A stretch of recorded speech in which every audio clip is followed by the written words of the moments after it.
What's fun for kids to play with, but also vital for weather forecasts. Meteorologist Derek Witt explains what's up with weather balloons in today's Weather Word of the Week.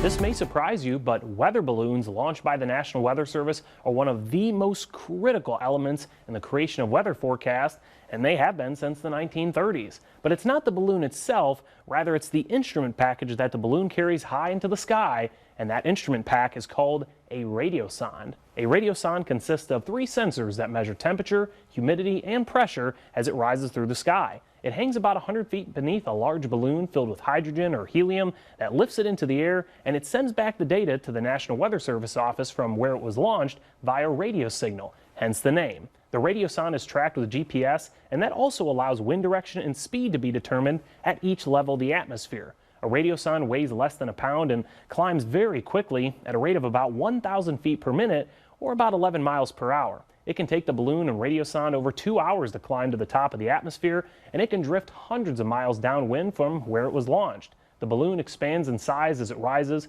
due to the falling atmospheric pressure, and once it reaches 115,000 feet or almost 22 miles up, the balloon finally pops and the radiosonde falls back to Earth. A small orange parachute controls its descent to ensure it doesn't harm anyone or anything when it lands. The temperature, humidity, pressure, and wind data collected by radiosondes is then plotted on a skew-T diagram, which we just went over in recent segments. The plotted data is called a sounding, and it's extremely valuable for understanding the current state of the atmosphere and creating accurate weather forecasts. Radiosondes are launched twice a day, 365 days a year at sites all over the world to serve as one of the primary tools of forecasters and computer models. Now, if you're lucky enough to find a radiosonde after it has landed, it's completely safe to handle. As for what to do with it, well, that's up to you. There are instructions on the instrument for how you can return it to the National Weather Service for refurbishing and reuse, but you're also welcome to keep it.